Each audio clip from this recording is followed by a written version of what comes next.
coming out this afternoon and for the opening day of the real beauty, the artistic world of Arratia-Erazuris. Now, I'm going to keep this introduction very brief because the last word I received from our speaker today, Julie Pierotti, the Martha R. Robinson Curator and the organizer of our Eugenia show, she had about 150 slides in her presentation today, and I've actually got a plane to catch, and so I may be slipping out as soon as it's over, or maybe halfway through, depending how quickly she gets through this. So all I'm going to say is this. I've been working in art museums for 30 years, which qualifies me to speak about almost nothing. But one thing my museum career has prepared me for is to speak to this, to tell you this one thing. Organizing exhibitions is really, really hard. It's not an easy thing. It's a lot more than just banging a few nails in the wall. This is hard stuff. And I'll take it one step further. If organizing exhibitions is hard, and it is, organizing international loan shows is the supreme, befuddling, break your heart, killer crown jewel of difficulty. I'm telling you, it's hard, hard stuff. And that's exactly what we have here at the Dixon right now. An exhibition drawn from 3 continents, from 6 different countries, from private lenders, museum colleagues, dealers, an auction house, facilitated loans. So as you're walking through the Eugenia show, as you're walking through the exhibition, just don't just think about the beautiful works of art that Julie has put before you. Think too about the years of research, the fitting of puzzle pieces together, the solitary writing, the 30 emails and just as many calls that represent each loan to the show. Each loan required that much attention, the searching, the finding, the pleading for works of art, the logistics, the didactics, the installation, and the sheer impressiveness of Julie's achievement. Think about those things when you're in the exhibition, while you're thinking about just how beautiful that show is. Oh, and by the way, during that 5-year period that Julie spent organizing the Eugenia exhibition and writing the very smart catalog that accompanies it, that is available in our shop, and that Julie will happily sign a book for you. While she was doing all that, she also gave birth to 2 children. So I don't know how she does it. She's fantastic. She's Julie Pierotti, the Martha R. Robinson Curator at the Dixon, and we couldn't be prouder of her. Come on up here, Julie.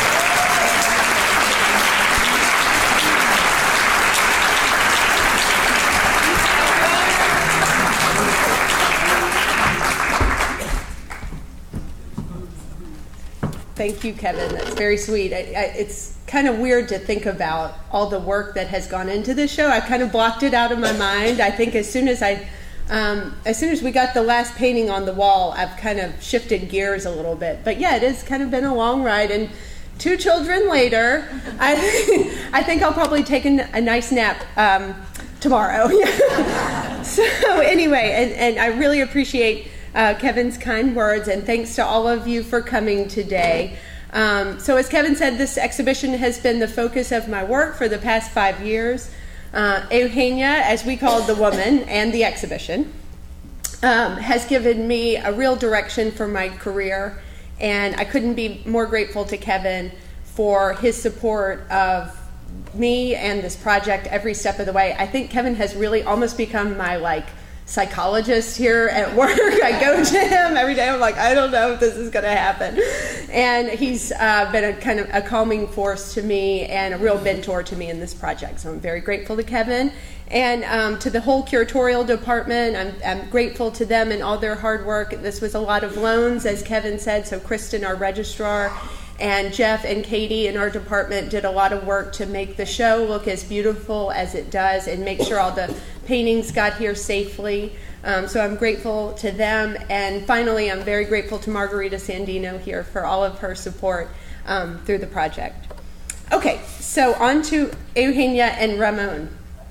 This exhibition started in the best possible museum way with an acquisition. In 2012, the Dixon purchased Jacques-Émile Blanche's 1890 pastel portrait of Eugenia Huissy, Arguedas de Erazuris, in memory of our former director, John Buchanan, And at the time, it was our first major acquisition in over 10 years. So it was such a big deal. And while we were looking into the painting, while we were considering purchasing it, we kind of thought that this acquisition would lead to a Blanche exhibition, because Jacques-Emile Blanche is really an interesting artist. But as I began to dig deeper, I found that the real star, the one whose story was begging to be told, was Eugenia. As we were buying the Blanche, we came to discover, in a remarkable coincidence, really we didn't know this at the beginning, that the subject, Arratia-Erazuris, was the sister-in-law of the subject of our John Singer Sargent, Ramon sur Picasso. So that kind of sealed the deal a little bit for us. Her influence spread across countries, continents, centuries. But why was she so little known? Why didn't we know who she was before this pastel was presented to us? I began to feel like it was my duty as a curator and as a representative of the Dixon that we had to tell this story. And I'm very proud that we, the Dixon and Memphis, are the ones that get to introduce Eugenia to a broader museum audience. So any story on Eugenia actually should not start with her, but with a man who's a little more familiar to the Dixon, and that's Ramon sur Picasso. Ramon sur Picasso Vicuña was born in Valparaiso and raised with a priority on education and an appreciation for the arts. He went on the grand tour of Europe as a young man and was greatly inspired by the art he saw in England, France, Italy, and Spain. And when he returned to Santiago, he began his career in public service before marrying Arratia-Erazuris, that's over there, the daughter of Maximiano Erazuris Valdivieso, a prosperous copper baron and rising politician, and also the founder of the vineyard whose wine we enjoyed last night, the Erazuris wines. It was really good, too. The newlyweds did not remain in Santiago for long. By February of 1880, they had arrived in Paris for a semi-permanent stay. Ramon would be serving as a diplomat for the Chilean Legación, but the painter in him was also eager to return to the country that had so inspired him a few years earlier. By a few months later, in May of 1880, Amalia and Ramon had now settled into life in Paris and, like thousands of others, attended the annual Paris Salon. Of the many artists whose work they encountered, and that was the largest salon ever with over 7,000 entries, including works by Edouard Manet, Renoir, Alexandre Cabanel, and others, the artist whose work left the greatest impression on them was the young American expatriate John Singer Sargent. At the time, Sargent was an up-and-coming artist who just the previous year had made a name for himself at the Salon with his brilliant portrait of his teacher, Carolus Duran. In 1880, he had two works on display. One, Fumée d'Ambergris, immediately caught the Picaso's attention.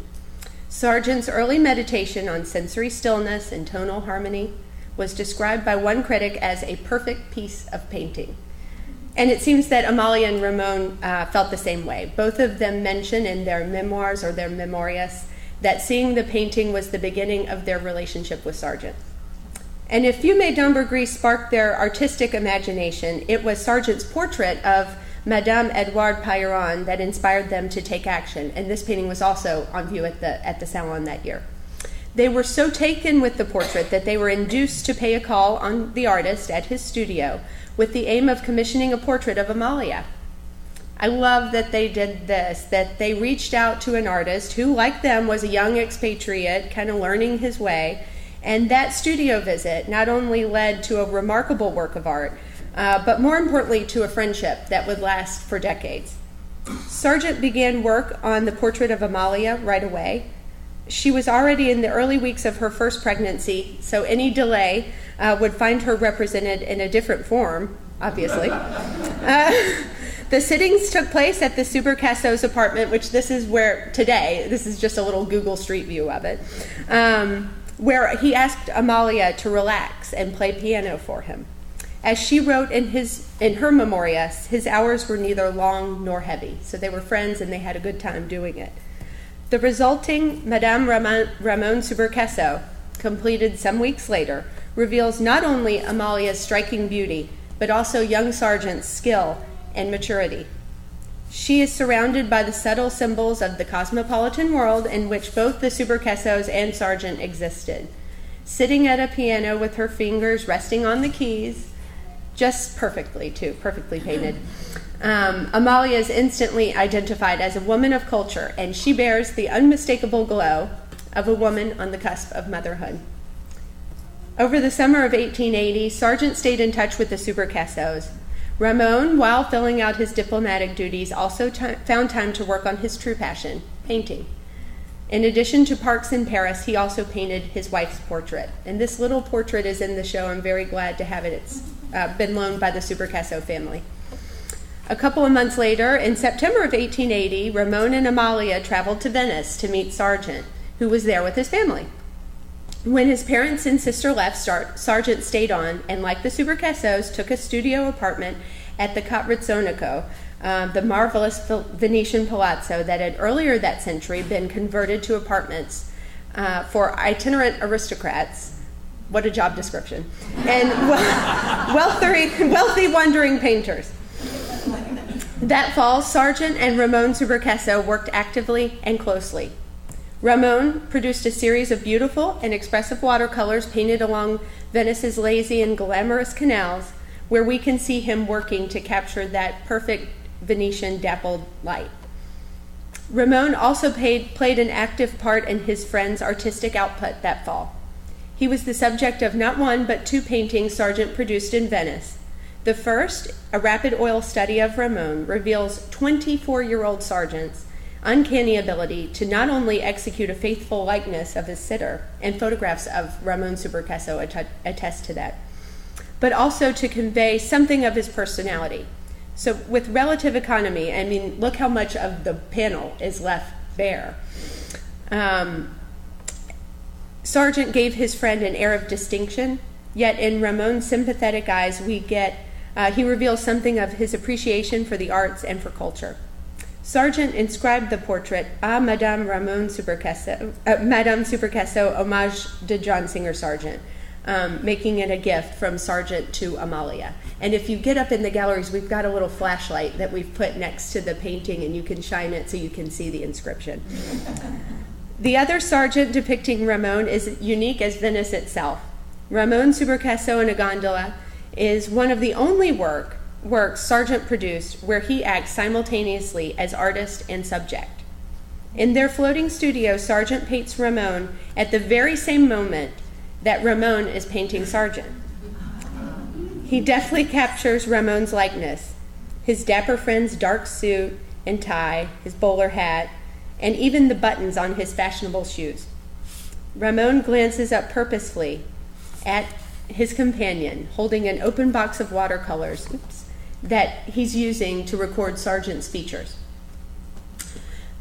Okay, so there's been much discussion regarding the opposite of this painting, meaning Ramon's painting of Sargent.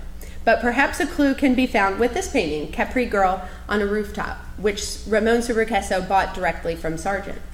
It's a lovely painted sketch from Sargent's 1878 trip to Capri, and on the back is a mysterious image of a man in a bowler hat, seated in a gondola, painting on a smallish size canvas.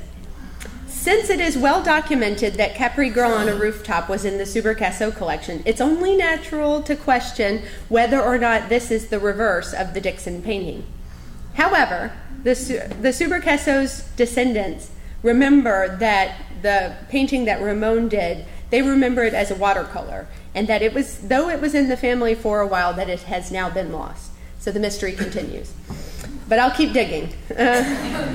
As the fall of 1880 turned to winter, the Supercassos left Venice for Rome, where Amalia gave birth to the couple's first child, Pedro. They stayed in Rome throughout the winter, but were back in Paris by the spring of 1881. That May, they were delighted to learn that Sargent's portrait of Amalia had been accepted to the Paris Salon and awarded a second-class medal, which is a major honor for the artist.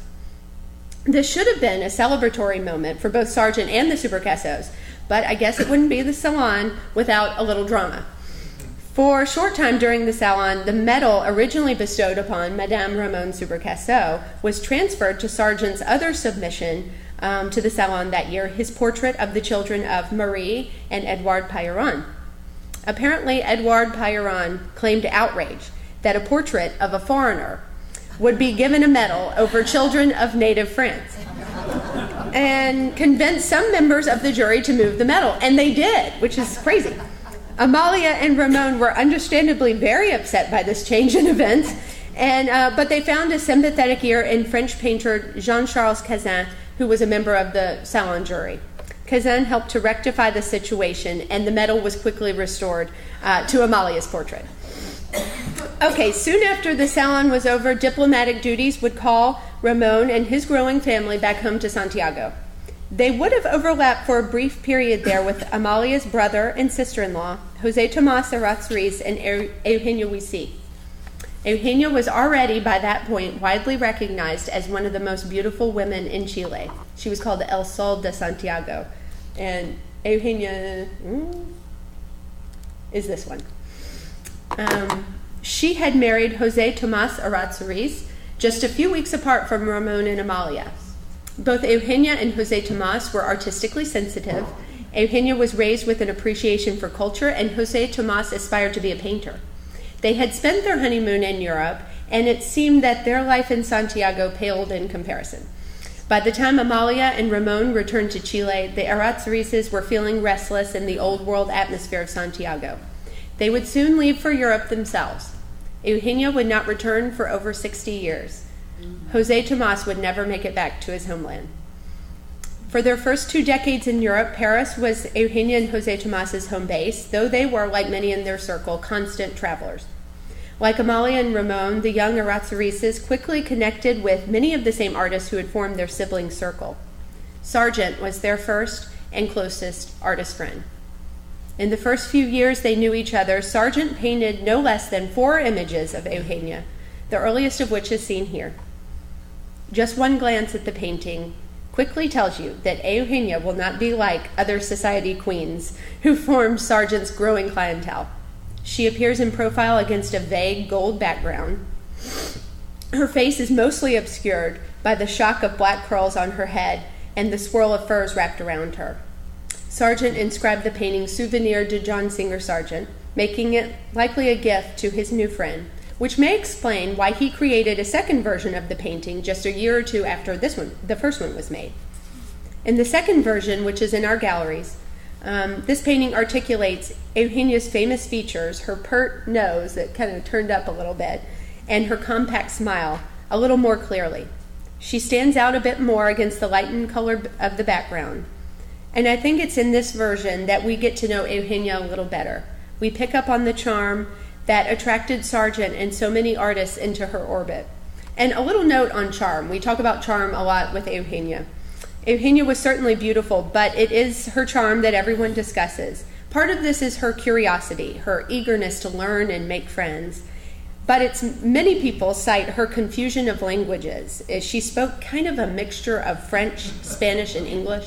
Okay, so she's raised in Santiago, but she was educated by English nuns and also had some influence of French in the churches in Santiago. So Jean Cocteau called her the Black Nightingale because she spoke all of these weird languages and it just kind of jumbled into one weird language. But it's all part of her appeal.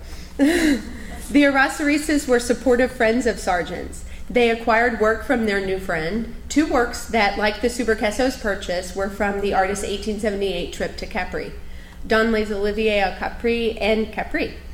They also acquired a portrait of Eugenia, now known as the Lady in Black, which more than any of Sargent's other depictions of Eugenia in the 1880s has all the makings of a commissioned portrait. And there's even an oil study to prove it. I love this sketch. I think its simplicity really hints at the kind of person Eugenia was already becoming.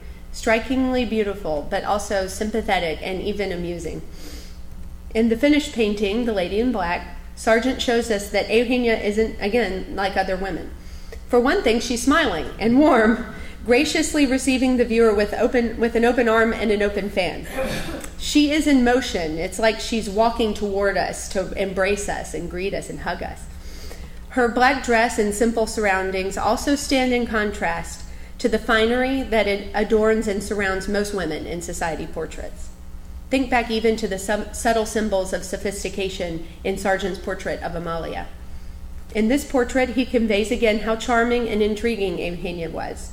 How refreshing it is, even to our modern eyes, to see someone actually happy, and even laughing in a portrait. Both the Arratia-Erazuris and the Picassos grew their friendship with Sargent throughout the 1880s. By the time the Picassos returned to Paris in early 1887, Sargent had already moved to London. So when thinking of portraits, they turned to the Italian painter Giovanni Boldini, whom they likely met through Sargent. In 1887, Boldini created 2 portraits for the Picassos, one of Amalia and one of the couple's 2 oldest sons, Pedro and Luis. Boldini's portrait of Amalia, seen here in a black and white photo, has since been lost. But you can see how striking this portrait is. Even more remarkable is the portrait of the young Picasso brothers, ages about 6 and 4 at the time they posed for the quirky Italian painter. A quirky Italian, how about that? Although Pedro would later recall how he and his brother felt suffocated by the enormous starched collars their parents dressed them in, the painting is an endearingly honest recording of youth, free from the flattery and stylization that was already Boldini's trademark. Based on the success of this portrait and the one of Amalia, Boldini became the portraitist of choice for all the wealthy Chilean expatriates in Europe in the late 19th century and into the 20th. Ramon and Amalia Picasso arrived back in Europe just in time to see their brother, José Tomás, begin to achieve success at the Paris Salon. Paintings like Sur les Dunes au Printemps were accepted and awarded medals at what was still the world's most prestigious art venue, the Salon. But Eugenia still seemed to overshadow him. At a party celebrating José Tomás's success, a friend joked, actually it wasn't a friend, it was his cousin, joked that his award came not from his artistic merit, but from the fact that he was married to the most beautiful woman in all of Paris.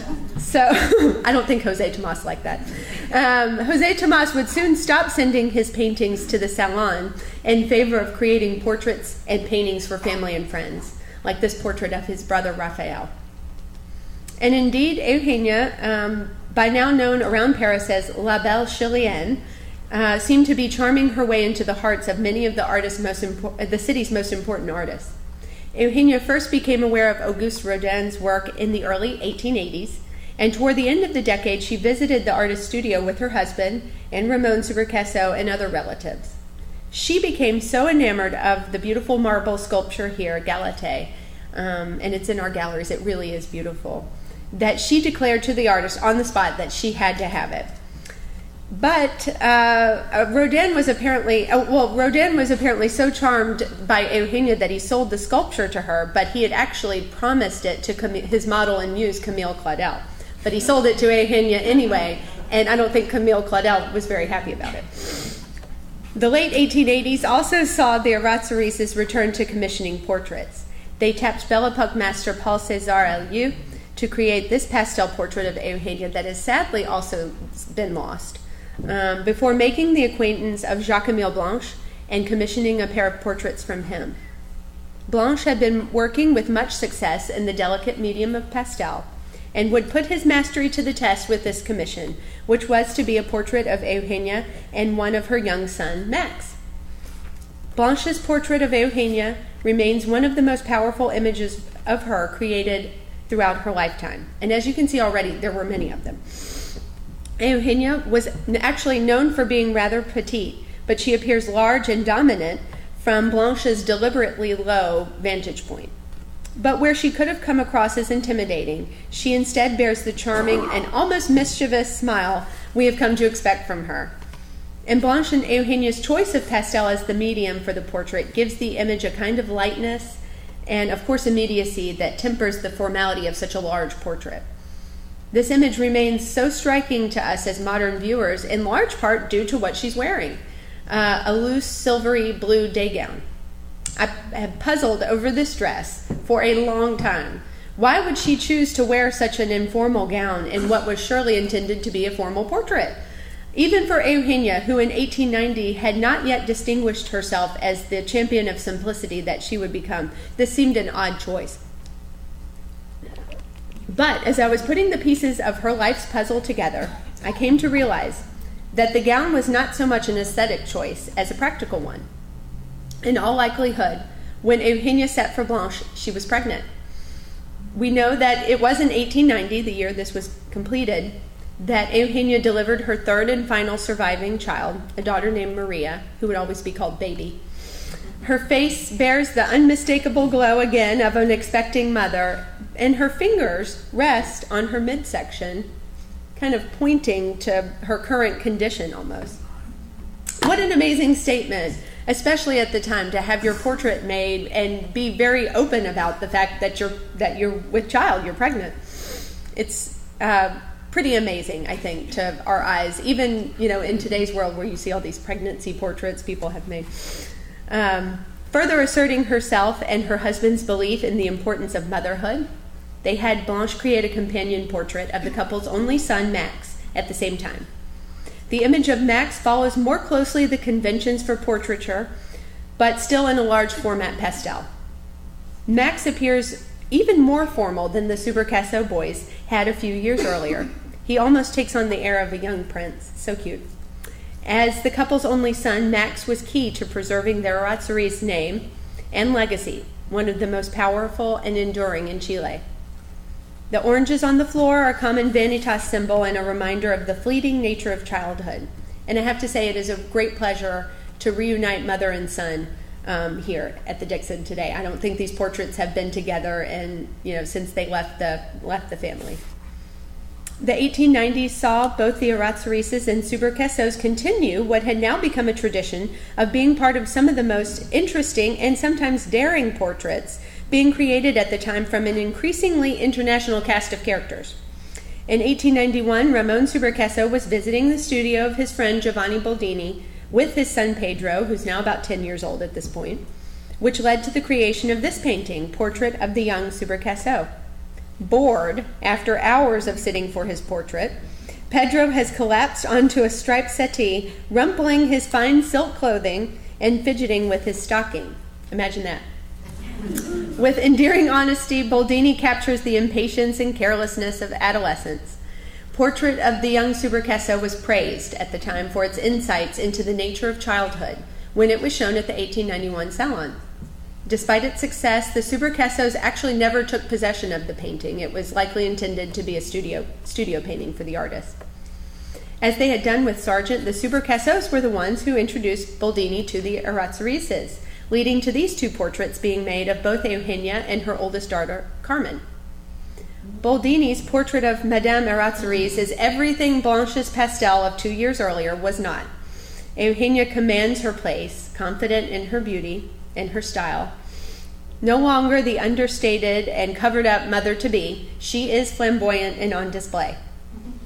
Boldini's extraordinary likeness of Carmen is, in many ways, not so much the counterpoint to the portrait of her mother, but rather to Boldini's portrait of her cousin Pedro from the previous year.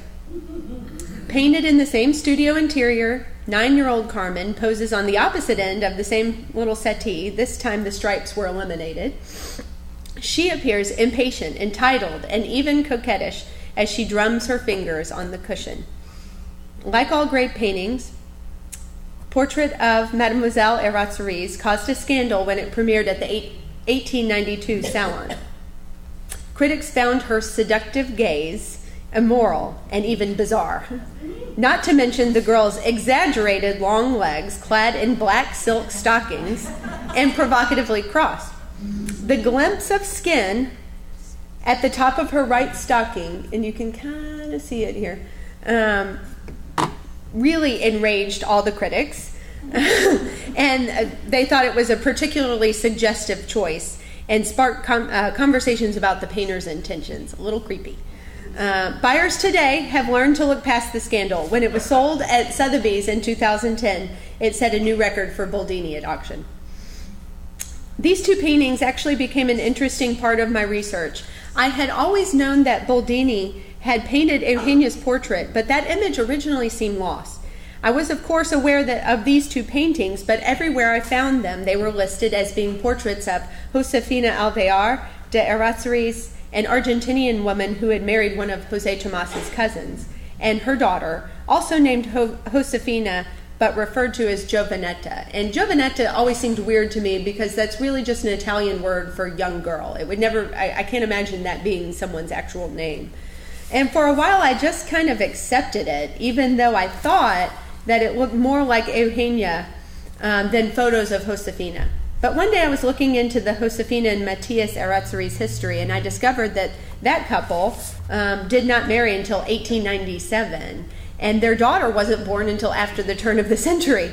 And it's very clear that these two portraits were completed in 1892, when they were shown simply as Madame Erazuris and Mademoiselle-Erazuris. So their reattribution as being Eugenia and Carmen has been a fun part of this project. Also in 1892, Amalia and Ramon Supercesso commissioned Anders Zorn, a Swedish painter living in Paris, to create a portrait of their two youngest daughters. It was yet another bold and completely modern image of the Chilean family's children. Zorn captured the young girls from a low vantage point. He's on the ground with them, both observing and participating in their play, a totally natural, honest, and endearing approach. The golden light flooding into the space basks the children in a warm glow that enhances the sentimentality of the painting and echoes the affection of this loving family. And I'll say this, they're still a very loving family today. Zorn's daughters of Ramon Supercesso appeared to be the last major work the Supercessos commissioned from a major European artist. Later in 1892, Ramon filed his official report to the Chilean government on the state of the arts in Europe. The large family would continue to move back and forth between Chile and Ramon's various posts in Europe for the next couple of decades. And while the Erazuris stayed planted in Paris for the rest of the 1890s, by the turn of the century they were ready for a change. They made plans to move permanently to London, where José Tomás would take on diplomatic duties for Chile. But just before they did, they had Boldini create this lovely pencil portrait of Carmen, now grown up from the coquettish little girl into an eligible Belle Epoque beauty. Once in London, they would make Carmen a major focus, having her portrait made by artists like Walter Sickert, getting her presented at the British court, and eventually married off to a Scottish man with a title. In London, the Erazuris settled in Chelsea, just around the corner from their old friend Sargent. He was, of course, one of the first artists they reconnected with once they moved there. A few years into their time in London, Sargent created this charcoal portrait of Eugenia. It had been 20 years since he last portrayed her, and in that time she had transitioned successfully from an alluring young expatriate to a middle-aged society matron, and Sargent, having known her all along, was able to communicate that shift. Eugenia and José Tomás spent the rest of the pre-war years getting to know more and more artists in London, resulting in even more portraits of Eugenia by artists like Charles Condor, Ambrose McAvoy, and the American expatriate Romaine Brooks. If Brooks's portrait seems a bit caricatured, that was intentional. Romaine Brooks was one of the only artists who we know did not buy into Eugenia's charm, describing her as a smug, vain, slightly ridiculous figure. And apparently Brooks wasn't alone. The mid-19-teens saw Eugenia's life make a complete change from the one she had previously known. Tensions had been rising between Eugenia and the increasingly reserved José Tomás for years. He disapproved of her lavish spending and likely resented the attention she received from artists of all genres. After contracting tuberculosis earlier in the decade, José Tomás began spending increasing amounts of time in both Switzerland and on the Isle of Wight. By 1915, they had more or less officially separated, though they would never divorce. And in fact, divorce did not even become legal in Chile until 2005. And although her children were grown, Eugenia was never really alone. She was spending much of her time with her nephew, José Antonio Tony Gandarias, and his wife Juanita Edwards, who was the daughter of the Chilean ambassador to the UK. The Gandariases had enormous resources and, like their adoring aunt, used them to support artists. Eugenia was never known to have any romantic relationships after her separation from José Tomás, but instead devoted herself to deep, almost spiritual relationships with artists, writers, and musicians in both London and Paris, where she would begin to spend increasing amounts of time. The first of these creative types Eugenia bonded with was the Polish-born pianist Arthur Rubinstein. After meeting him at a luncheon at Romaine Brooks's house in Paris in 1906, they finally reconnected through Sargent in London in 1915. Rubinstein had only a faint memory of Eugenia, but Sargent described her to him, saying, I have never known anyone with the unfailing, uncanny taste of this woman. Whether in art, music, literature, or interior decoration, she sees, hears, feels, smells the real value, the real beauty. Eugenia and the Gandariases would become Rubinstein's most generous supporters, spoiling him with luxurious gifts, a monthly stipend, and securing performances for him all around the world. Rubinstein later recalled that he was amused by Eugenia's strange gibberish, captivated by her raving beauty in spite of her 50 or more years, and overall bewitched by her irresistible charm and vitality. In London, Eugenia also met the painter Augustus John, likely through Tony Gandarias. Around that time, John created this portrait of Eugenia, known today as Lady with a Mantilla. In her mid-50s, Eugenia physically appears little changed than from when Blanche painted her 25 years earlier. I mean, the face is exactly the same. But gone is all of the pomp of Sargent's charcoal from just a few years earlier, the fussy hats and the high neck collars. Instead, she appears much simpler, foregoing ostentation in favor of what will become an almost monastic simplicity. So following her separation, Eugenia began traveling back to Paris with greater frequency. Before she actually took an apartment there, she often stayed as guests of Edith and Etienne de Beaumont, French aristocrats who, like Eugenia, believed in supporting artists of all genres. We don't think it is through the Beaumonts, but actually through her old friend Jacques-Émile Blanche, that Eugenia met a young poet named Jean Cocteau. Blanche was a kind of mentor and father figure to Cocteau. Cocteau was desperately trying to shed his right-bent persona and insert himself into the more bohemian community of Cubist painters in Paris, particularly the young Spanish painter Pablo Picasso. Cocteau introduced Eugenia and Picasso in early 1916, and the connection was instant. Keep in mind, their meeting took place in the middle of the First World War. Many of Picasso's Spanish friends in Paris had returned home once the war began. His closest French friends, Georges Braque and Guillaume Apollinaire, were in service, and his American friend and patron, Gertrude Stein, was, along with her partner Alice Toklas, supporting the war effort by driving supplies to French hospitals. Add to that Eugenia's native Spanish tongue and the fact that Picasso's lover, Eva, had recently passed away, and it's easy to see how the Chilean grande dame filled a void in his life. By May of that year, she was a welcome and frequent visitor to the artist's studio. As she had done with Arthur Rubinstein, Eugenia was a very generous friend to Picasso. She began sending him a monthly stipend of 1,000 francs, a practice she continued for the duration of the war. She sent him gifts, among them a steady supply of tobacco, a wallet that the artist kept for the rest of his life, a rose silk bedspread, and a large Spanish crucifix that would later figure into his work. But her most significant form of support came through her decision, mind you, early on in their friendship, that she would become his most important and devoted collector. Starting in September of 1916, she acquired 3 of Picasso's most significant works of the war years. The first, Portrait of a Young Girl, is an abstracted yet beautiful representation of Eva, his recently deceased lover. The second, Man with a Pipe, is another Cubist masterwork and again represents the human figure, all this time a little bit more legibly. Certainly a 180 from the Belle Epoque portraits that had to this point formed her collection. These 2 purchases were major signs of faith to the artist, and by a couple of months later, in November of 1916, Eugenia had become such an important person in Picasso's life that he announced to the art dealer Lance Rosenberg that he was giving this painting, Man Leaning on a Table, arguably his most ambitious and monumental Cubist composition to date, to Eugenia. This is a painting that Picasso himself had labored on for so long, a painting about which he had said, "I love it so much that I would not have given it to my father." And he was giving it to Eugenia. After all, Eugenia was giving him a monthly stipend, and it was at her hands that he was transforming from the bohemian rebel to a painter more comfortably immersed in society. You get a little bit of that transition in these 2 photographs.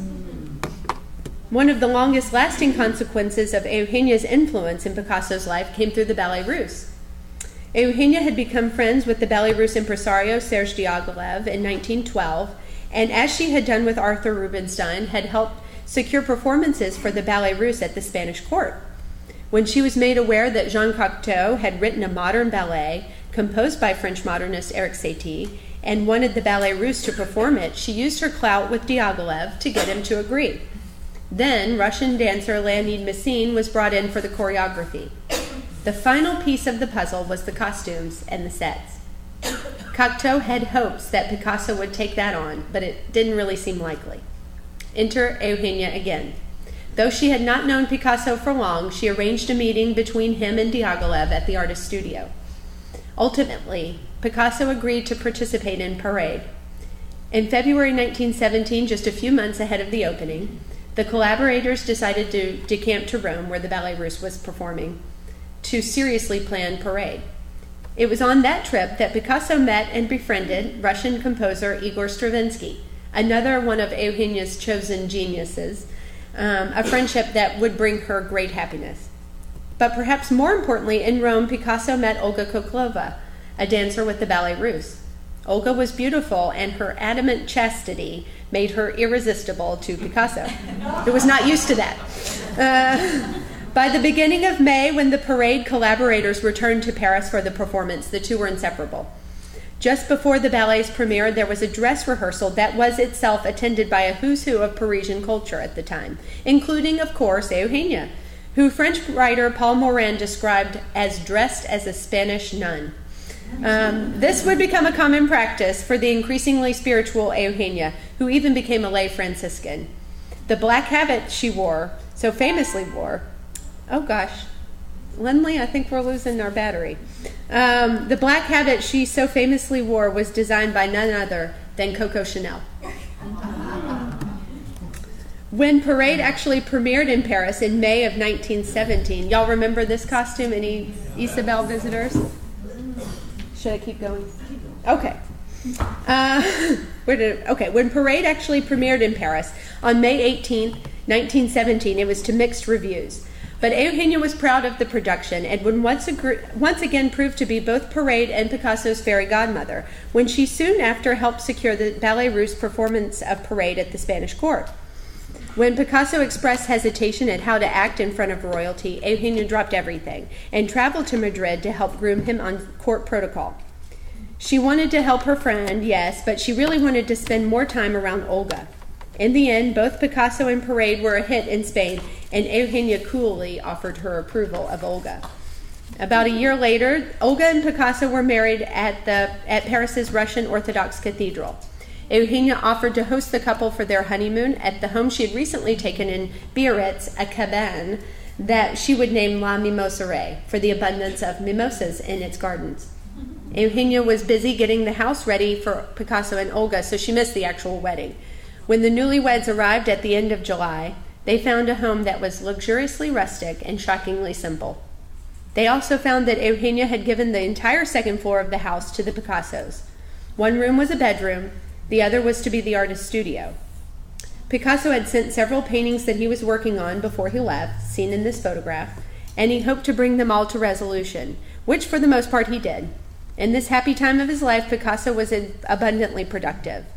As you can see in the photograph, Olga, she's got a cane here, had injured her foot and would spend much of her time in Biarritz resting and enjoying La Mimosa-Rey's beautiful gardens, which made her a very easy and available model for her new husband. But it seems that one of the first things he did when he got to La Mimosa-Rey was decorate his studio. Eugenia had intentionally had all of the walls of her new home painted white. That would become her signature. But Picasso had other plans. Inspired by Biarritz's coastal climate, he covered the walls of his studio with images of classically inspired bathers and goddesses, accompanied by celestial stars and a verse by Picasso's friend Guillaume Apollinaire, all done in ultramarine blue ink. When Eugenia first saw what he had done, she apparently shouted, "Oh my, it's only a rental!" But not to worry, Eugenia's son Max eventually managed to purchase the home for her. Naturally, other images of bathers followed, but so did portraits, including portraits of Eugenia's friends and neighbors, Madames Wildenstein and Rosenberg, and these were created at Eugenia's home. Eugenia had introduced Picasso to these women's husbands, powerful art dealers, and these portraits helped seal the deal for a business relationship that was to transform Picasso into the international art star that we know today. Ever grateful, Picasso created this charming pencil portrait of Eugenia, seated in the same chair that Madames Wildenstein and Rosenberg had posed in.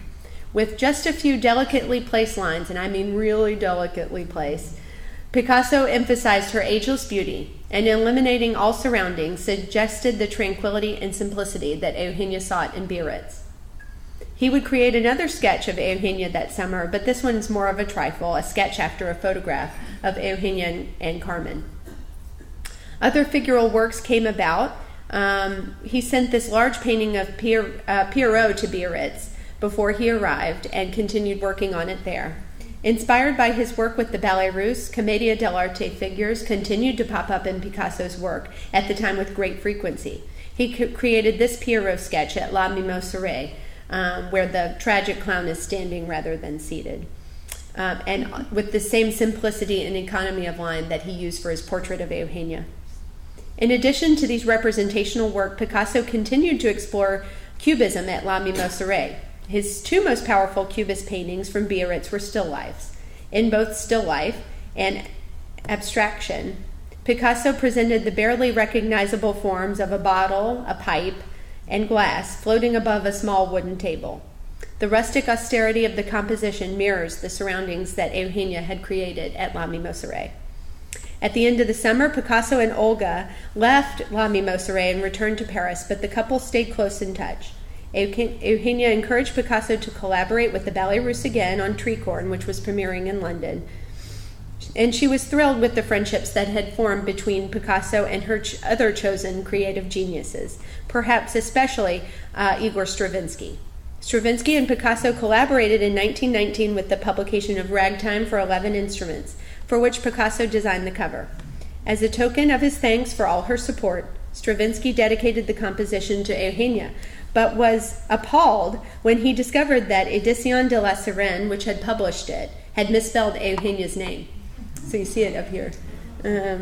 Stravinsky was upset at this frightful error, especially since Edition de la Sirène was founded by Blaise Cendrars, Eugenia's favorite poet. To avoid such surprises, I had explicitly asked you to send me the last proof, which you failed to do, he wrote. A subsequent printing of Ragtime got the spelling correct. A little over a year later, Eugenia received another Picasso-Stravinsky gift in the form of this drawing, a portrait of Stravinsky by Picasso, created on New Year's Eve 1920. The 1920s saw Eugenia and Picasso continue to grow their friendship. In 1921, Eugenia and her youngest daughter, Baby, visited Picasso, and the Spanish artist created portraits of both women. The portrait of Baby is a larger likeness in which the artist used strong outlines to depict the fashionable young woman. Instead of giving the portrait to her daughter, Eugenia kept it for herself, and it hung at La Mimosa-Rey in Biarritz, which you can see in the photograph here from over a decade later. And if you look closely, you can see the profile portrait of Stravinsky there too. At the same time as Baby, he also created this charming portrait of Eugenia, which if you've been to the galleries, you can tell is much more intimate in scale and softer in tone. Picasso took great care in depicting his mother figure, now in her 60s, but still with the grace, beauty, and vision of her youth. Eugenia remained very proud of Picasso and how his career had evolved.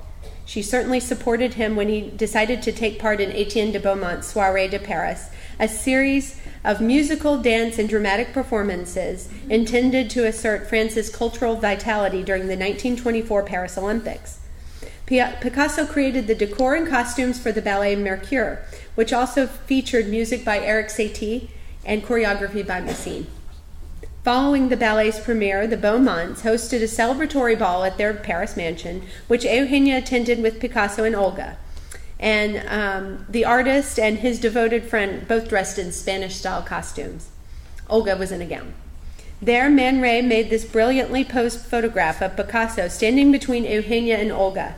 Dressed as a toreador, Picasso stares at the camera while Eugenia and Olga turn to each other in a faux, or maybe not so faux, competition for the artist's affection. While their friendship was certainly still growing strong, it seemed that Eugenia acquired work from Picasso with less frequency in the 1920s. Her last major purchase was this monochromatic still life, a large and kind of little-known work. Its boldness, achieved through its stark simplicity, would have certainly appealed to Eugenia, who was famously photographed in front of it in her Paris apartment over 10 years later. Of all the artists Eugenia supported, she shared the deepest connection with Picasso. When they met in late 1915, Picasso was still a rebellious young painter. With her support, he found a captivated audience on the right bank of Paris and around the world. But in many ways, it is neither her appearance in countless Belle Époque portraits nor her role as Picasso's other mother, as Picasso's biographer has called her, for which Eugenia is best remembered today. If you do a quick Google or Instagram search on her, the top items you will find, interestingly, relate to her legacy as a pioneer in minimalist interior design. Artists had been impressed by Eugenia's unfailing, uncanny taste ever since she had arrived in Europe in the early 1880s. But it was really after the turn of the century, as her marriage fell apart, that she began to assert herself as an independent arbiter of taste. Remember that Sargent told Rubinstein that she saw the real beauty in everything, including interior decoration. But it was not until she took ownership of La Mimosa-Rey that people began to really take notice of her simple, almost monastic approach to living. Vogue Paris first highlighted the originality of La Mimosa-Rey in November of 1922, when Jean-Ramon Fernandez wrote that she found the house unpretentious and enlightened. The article was reprinted in the Chilean periodical Familia, which you find here. Eugenia was very proud of her house, which she wanted to look like a peasant's house. Her hearth like a place where a peasant worker and his wife might sit at the end of the day. Eugenia herself said, "I love my house because it is very clean and very poor." But in reality, of course, poverty had nothing to do with it. Eugenia was a woman of considerable resources and assets. Her whitewashed walls were adorned with works by some of the most famous artists in the world. Her furniture boasted impeccable provenance, and her home itself was a villa in one of the world's most luxurious resort communities. I guess it's kind of like the Dolly Parton quote, "It takes a lot of money to look this cheap." I love Dolly. Instead, Eugenia's insistence on simplicity stemmed more from her deep spirituality than anything else. Her piety told her that a home full of useless knickknacks was indulgent and immoral. Instead, she saw value in the usefulness of well-designed everyday objects. Several writers commented on Eugenia's great appreciation for the simple form and curving lines of a beautiful watering can. This simple implement was also often placed on Louis XVI's commode, where it might delight the eye. Many people sought Eugenia's advice, but she never thought of herself as a decorator. Instead, she was spreading the gospel of living well through living simply. Chanel herself was inspired by Eugenia when setting up her almost monastically simple retreat on the French Riviera, the Villa La Pausa, at the end of the 1920s. Man Ray continued to be intrigued by her, producing these photographic portraits of her in 1930. But it was French design genius Jean-Michel Franck who would become her most devoted disciple. Franck and Eugenia met in 1920 through Cocteau. They also had mutual friends like Picasso, Stravinsky, Diaghilev, Christian Bérard, and Marie-Laure and Charles de Noailles. Franck had already begun to develop his own spare aesthetic by the time he and Eugenia became close, so he found in her a kindred spirit. He respected her taste and her unique style, but also her spirituality, self-restraint, and loyal support for the artist she believed in. In return for his admiration, Eugenia introduced Franck to her forward-thinking friends, helping him become one of the most successful designers of the interwar period. He expanded on Eugenia's aesthetic and made it livable for the haute monde clientele he attracted. As Franck became increasingly sought after as a designer, he always credited Eugenia as the source of his aesthetic, saying, "Everything I know, more or less, I owe to her." By the end of the decade, thanks to his talent and his connections with tastemakers like Eugenia, Elsa Schiaparelli, and Marie-Laure de Noailles, and with artists like Alberto Giacometti and Christian Bérard, he had a successful atelier on Paris's Rue Saint-Honoré and was himself influencing designers around the world. Franck's veneration of Eugenia went so deep that he wrote an article on her Paris home for the American fashion magazine Harper's Bazaar. Published in February 1938, Mimosa-Rey at Home illuminates, with photographs by Francois Collard, the unique way in which Eugenia lived at her home, which was actually at this point a wing on the Paris compound of Etienne de Beaumont.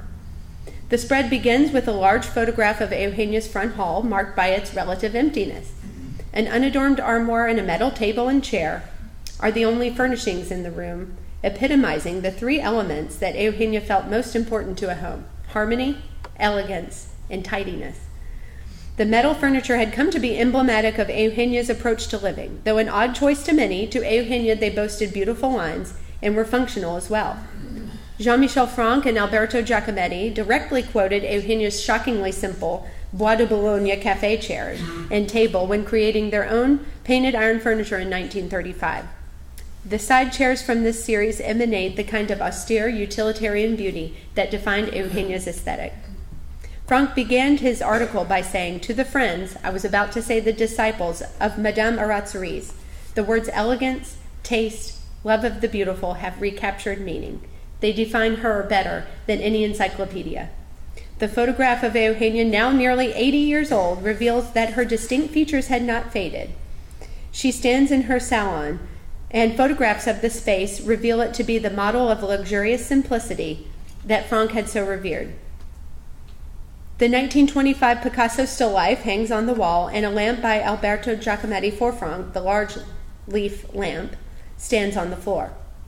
Other than that, we see a sofa and a pair of English-style roll-arm chairs, a style that Eugenia had loved for decades for its comfort and practicality. Some Louis XVI period furniture also lives in the room. As Eugenia once told Franck, one should not forget that there were people of good taste in the 18th century, too. Franck later sketched out the plan of the bedroom for Argentinian designer Luis Maria Carrera Saavedra, which shows us what the rest of the room looked like. And he sketched her bedroom as well, telling us that both the commode, topped by a gilded statue of the Virgin and a crucifix, it's kind of a makeshift altar, and the bed where Louis says, we see from photographs that she had a chair upholstered in needlepoint after a drawing by Picasso that was in Eugenia's collection. Eugenia did the needlepoint herself, and family members preserved it over the years and eventually turned them into pillows. And I'm so pleased that they're part of the show. It's something that Eugenia made herself. It's very exciting.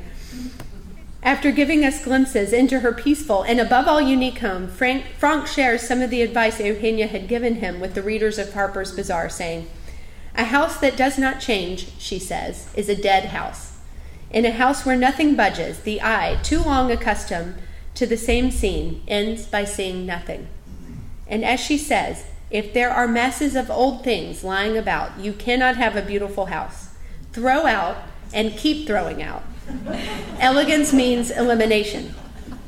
In the end, Eugenia had to eliminate almost everything she had. She spent the duration of the Second World War at La Mimosa-Rey, visited by friends like Schiaparelli and her niece Patrizia Lopez-Wilshaw. Following the 1942 death of her son Max, who had controlled her finances since her separation from José Tomás, Eugenia found her once endless flow of cash come to an end. She was forced to sell one by one the remarkable works of art that formed her collection. By the fall of 1944, only one Picasso remained, Man Leaning on a Table, and in the end, she even sold that to the Beaumonts. Giving up these works left Eugenia depressed. Finally, she was forced to return to Chile. This was her passport picture, where her two daughters could look after her. In March of 1948, she boarded an airplane for the first time to return home. And though her daughters had set her up with a very fine and very uncluttered home in Santiago, and she was visited by luminaries like Pablo Neruda, Eugenia never adjusted back to life in Chile. She destroyed all of her papers, a lifetime of correspondence from friends, relatives, and the most important artists of her time. After sustaining injuries in a car accident, Eugenia stopped eating, saying, "I wish to help God take me out of this life," and passed away in Santiago on November 26, 1949, at the age of 89. Her last words were said to be, "I die like I wanted to die. All the rest is vanity." In addition to every major newspaper in Santiago, a host of writers around the world eulogized Eugenia after her death. Argentinian writer Victoria Ocampo, writing on her influence in terms of interior design, famously wrote, "It seems like nothing, but who thought of doing it like Eugenia before Eugenia?" Similarly, Cecil Beaton wrote of her influence in an essay titled The Lady from Chile, saying, "In the history of taste, Madame Erazuris remains a shining example of the personal, the only thing that ever really matters. Though her name may perhaps be forgotten in 100 years, she is one of the not too numerous people who, even if they become historically anonymous by not having been creative artists in enduring mold, are still true artists in terms of selecting and giving meaning to the things that make up the daily tenor of existence." Though, as Beaton predicted, Eugenia may have become forgotten, I'm honored to be bringing her story back to the public conscious. The arc of Eugenia's life is unlike anyone else in modern history, I think.